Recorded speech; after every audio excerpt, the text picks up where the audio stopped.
Nuclear weapons, ആണവായുധങ്ങൾ.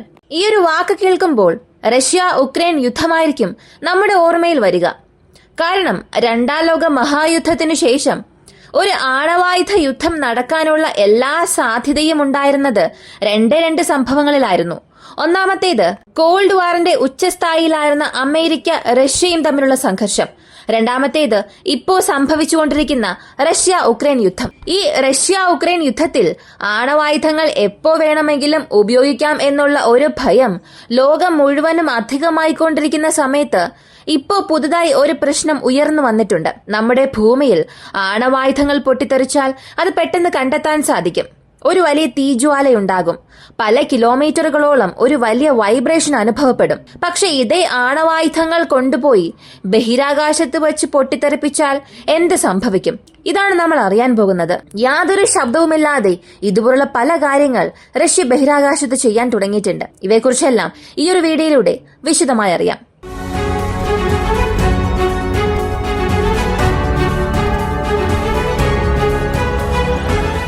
ഈ പ്രശ്നത്തെക്കുറിച്ച് അറിയണമെങ്കിൽ ഇതിന്റെ മൂല കാരണം എന്താണെന്നുള്ളത് നമ്മൾ ചെറുതായെങ്കിലും ഒന്ന് പരിശോധിക്കണം.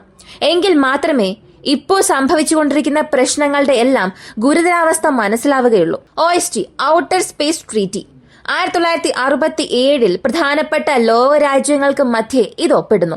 ഈ ഒരു ട്രീറ്റിയുടെ പ്രധാനപ്പെട്ട ഉദ്ദേശം എന്താണെന്ന് ചോദിച്ചാൽ, ലോകത്തിലെ എല്ലാ രാജ്യങ്ങളുടെ പക്കലും WMD weapons of mass destruction ഉണ്ട്. നശീകരണ ആയുധങ്ങൾ കൂടുതലായും ഉണ്ട്.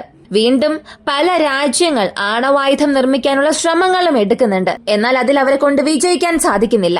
ഈ ആണവായുധം എന്നത് ലോകത്തെ തന്നെ നശിപ്പിക്കാൻ കഴിവുള്ള ഒരു ആയുധമാണ്.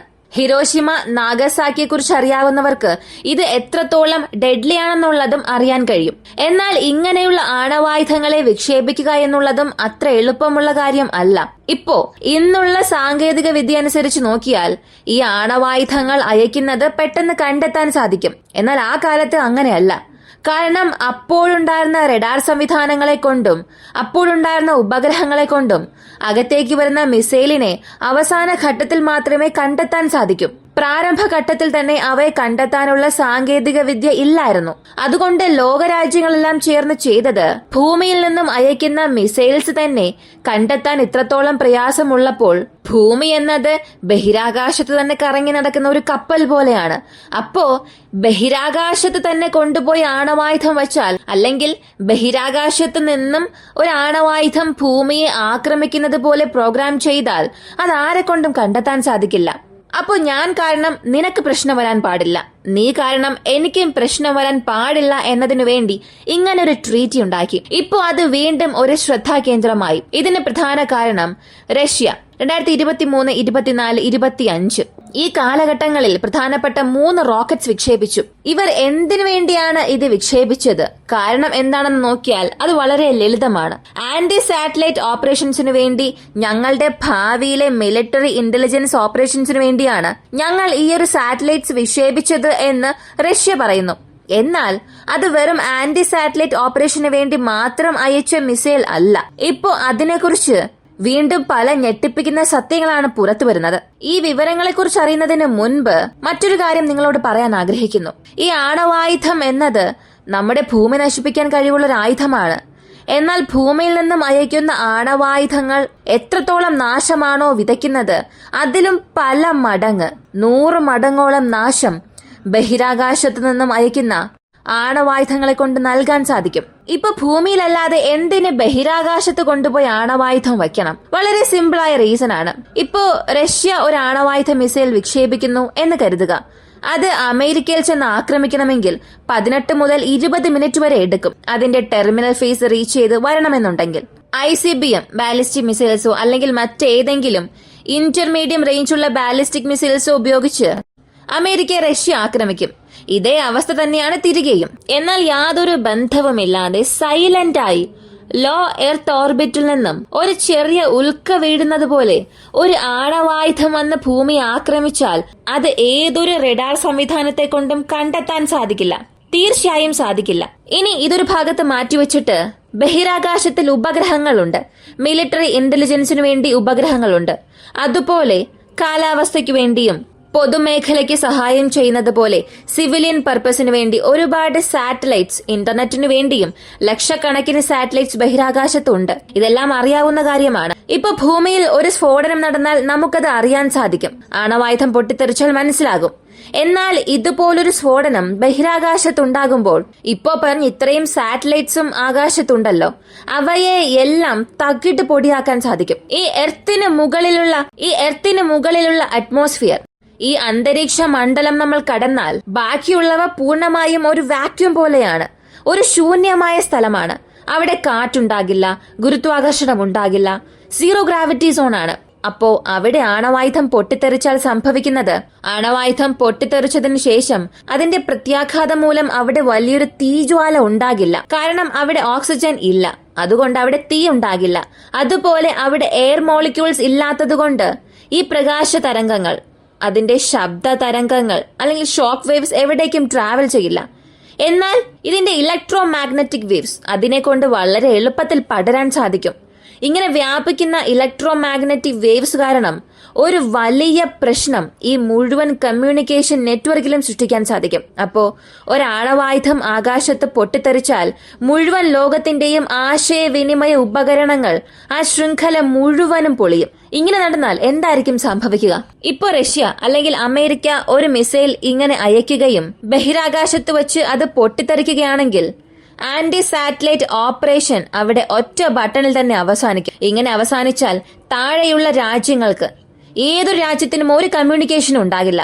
അവിടെ എന്ത് പ്രശ്നം സംഭവിക്കുന്നുവെന്നറിയില്ല, ആ രാജ്യത്തിനുള്ളിൽ എന്ത് നടക്കുന്നുവെന്ന് മനസ്സിലാകില്ല, ആ രാജ്യത്തു നിന്ന് എത്ര മിസൈൽസ് അയച്ചുവെന്ന് കണ്ടെത്താൻ സാധിക്കില്ല, ഒന്നും കണ്ടെത്താൻ കഴിയില്ല. എല്ലാവർക്കും കാഴ്ച നഷ്ടപ്പെട്ടതുപോലുള്ള ഒരു അവസ്ഥയായിരിക്കും.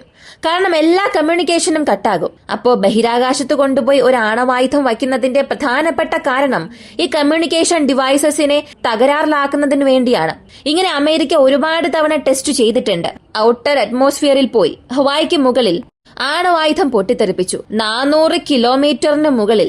ആ സമയത്ത് ഹവായിൽ മുഴുവനും ഒരു വലിയ പവർ കട്ട് ഉണ്ടായി. ഇങ്ങനെ അമേരിക്ക ഒരുപാട് തവണ ഇത് ചെയ്തിട്ടുണ്ട്. ഈ OS എന്ന ഔട്ടർ സ്പേസ് ട്രീറ്റി ഇത് വന്നതിന്റെ പ്രധാനപ്പെട്ട കാരണവും അമേരിക്കയാണ്. ഇതുവരെ 3 തവണ അമേരിക്ക ഇങ്ങനെ ആണവായുധങ്ങൾ ബഹിരാകാശത്ത് കൊണ്ടുപോയി വയ്ക്കാനുള്ള ശ്രമങ്ങൾ എടുത്തു.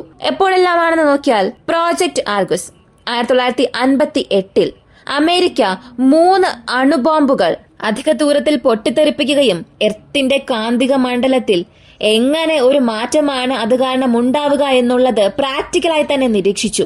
അതിനുശേഷം സ്റ്റാർ ഫിഷ് പ്രൈം 1962 സംഭവിച്ചു. ഇവിടെയാണ് 1.4 മെഗാടൺ ആണവായുധം പസഫിക് കടലിന് മുകളിൽ പൊട്ടിത്തെറിപ്പിച്ചു. ഇതിലായിരുന്നു ഹവായ് ദ്വീപിൽ ഒരു വലിയ ഔട്ട്റീച്ച് ഉണ്ടായത്. അടുത്തത് സ്റ്റാർ വാർസ് പ്രോഗ്രാം 1980 ഇത് സംഭവിച്ചത്.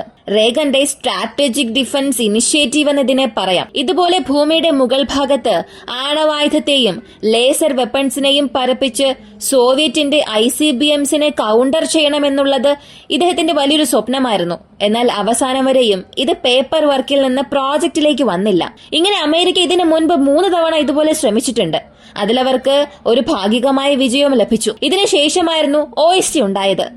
ആദ്യമായി 1958 അമേരിക്ക ചെയ്തത് അടുത്ത ചില വർഷത്തിൽ റഷ്യയും ചെയ്തു. പ്രോജക്ട് K എന്ന പേരിൽ 1961 മുതൽ 62 വരെയും പല ന്യൂക്ലിയർ ഡെറ്റോണേഷൻസ് USSR ചെയ്തു. അതും അമേരിക്ക ചെയ്തതുപോലെ അറ്റ്മോസ്ഫിയറിൽ പൊട്ടിത്തെറിപ്പിക്കുകയും അതിന്റെ റീഡിംഗ്സ് നിരീക്ഷിക്കുകയും ചെയ്തു. ഇതിൽ സോവിയറ്റ് യൂണിയൻ ചെയ്ത ന്യൂക്ലിയർ ബ്ലാസ്റ്റ് അവിടെ ഉണ്ടായിരുന്ന 14-ലധികം എർത്ത് ഒബ്സർവേഷൻ സാറ്റലൈറ്റ്സിനെ പൂർണ്ണമായും ദുർബലമാക്കുകയും അതിനെ തകരാറിലാക്കുകയും ചെയ്തു. ഇപ്പോഴും അതിന്റെ റിപ്പോർട്ട്സ് ഉണ്ട്.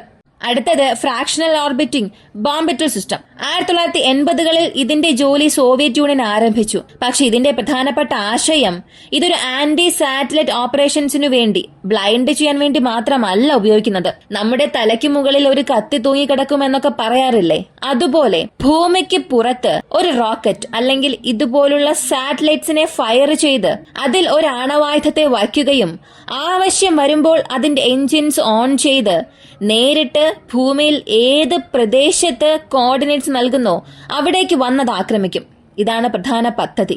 എന്നാൽ അവസാനം സോവിയറ്റ് യൂണിയൻ തകർന്നതിനു ശേഷം ഈ ഒരു പദ്ധതി ഉപേക്ഷിച്ചു. അങ്ങനെ അവസാനം വന്നത് ഇപ്പോ അടുത്തിടെ വന്ന ഈ ഒരു പ്രശ്നം. സോവിയറ്റ് യൂണിയൻ ആയാലും ഇപ്പോഴുള്ള റഷ്യ ആയാലും ഈ സ്പേസിനെ ന്യൂക്സ് ഉപയോഗിച്ച് ഫുൾ ചെയ്യുക അല്ലെങ്കിൽ സ്പേസിൽ വെപ്പൺസ് കൊണ്ടുപോയി വയ്ക്കുന്നത് ഒരു വലിയ പ്രോജക്റ്റ് ആയി തന്നെ ചെയ്യുന്നുണ്ട്. കാരണം ഇപ്പോഴുള്ള ഏതൊരു ബാലിസ്റ്റിക് ഡിഫൻസ് സിസ്റ്റത്തെ കൊണ്ടും എന്തിന് വീണ്ടും അഡ്വാൻസ്ഡ് ടെക്നോളജി വന്നാലും ബഹിരാകാശത്തു നിന്നും വീഴുന്ന മിസൈൽസിനെ തടയാനുള്ള ഒരു സംവിധാനം ലോകത്തിൽ ആരുടെ പക്കലും ഇല്ല. അത് അമേരിക്കയായാലും മറ്റാരായിരുന്നാലും. ഇപ്പൊ സാധാരണ ഈ വാക്യൂം സ്പേസിൽ ഒന്നും തന്നെ ട്രാവൽ ആകില്ല. അപ്പോ ഇവർ അയക്കുന്ന എല്ലാ മിസൈൽസിനെയും LEO ലോ എർത്ത് ഓർബിറ്റ് ആ ഒരു ഓർബിറ്റിലായിരിക്കും അവർ കൊണ്ടുപോയി നിർത്തുക. അപ്പോൾ മാത്രമേ ആ മിസൈൽ റിലീസ് ചെയ്യുമ്പോൾ അതിലുള്ള മിനിമം ത്രസ്റ്റേഴ്സ് ഓൺ ചെയ്ത് അതിൽ ലഭിക്കുന്ന ഇനിഷ്യൽ പുഷ് വഴി എർത്തിന്റെ അറ്റ്മോസ്ഫിയറിൽ എൻ്റർ ആവുകയും അതിന്റെ റീ എൻട്രിയിൽ കൃത്യമായ ടാർഗറ്റിൽ കൊണ്ടുപോയി ആക്രമിക്കാനും കഴിയും. വീണ്ടും പല രാജ്യങ്ങൾ ഇതിനായിട്ടുള്ള ശ്രമങ്ങൾ നടത്തി. ഫ്രാൻസ്, UK, ചൈന പോലും. ഇങ്ങനെ ഈ ലിസ്റ്റ് വലുതാണ്. അപ്പോ എന്നാണോ ഈ സ്പേസിൽ ന്യൂക്സ് കൊണ്ട് നിറയ്ക്കുന്നത് അന്ന് ഈ ലോകത്തിലുള്ള എല്ലാ ട്രഡീഷണൽ ബാലിസ്റ്റിക് മിസൈൽ ഡിഫൻസ് സിസ്റ്റവും അവിടെ വെറും ഒരു തമാശയായി മാത്രം മാറും. അപ്പോ ഈ ബഹിരാകാശം എന്നാണ് ഒരു ആണവായുധ കൂടാരമാക്കി മാറ്റുന്നത് അന്ന് ലോകരാജ്യങ്ങളിൽ അടുത്ത കോൾഡ് വാർ ആരംഭിക്കും. ഇതിൽ യാതൊരു സംശയവും വേണ്ട. ഈ ഒരു വീഡിയോയെ കുറിച്ചുള്ള നിങ്ങളുടെ അഭിപ്രായം എന്താണ്? സ്പേസ് ന്യൂക്സ് പ്രോഗ്രാം ഇത് സത്യത്തിൽ റഷ്യ ചെയ്തിട്ടുണ്ടാകും എന്ന് വിശ്വസിക്കുന്നുണ്ടോ? അല്ലെങ്കിൽ അമേരിക്കയുടെ എപ്പോഴത്തെയും പോലെ ഒരു പ്രൊപ്പഗണ്ട ന്യൂസ് ആയിരിക്കുമോ ഇത്? നിങ്ങളുടെ അഭിപ്രായം കമന്റിൽ പറയുക. ഇങ്ങനെയുള്ള വീഡിയോസാണ് താല്പര്യമുള്ളവരാണ് നിങ്ങളെങ്കിൽ ഇപ്പോൾ തന്നെ നമ്മുടെ ചാനൽ സബ്സ്ക്രൈബ് ചെയ്യുക. മറ്റൊരു വീഡിയോയുമായി വീണ്ടും കാണാം.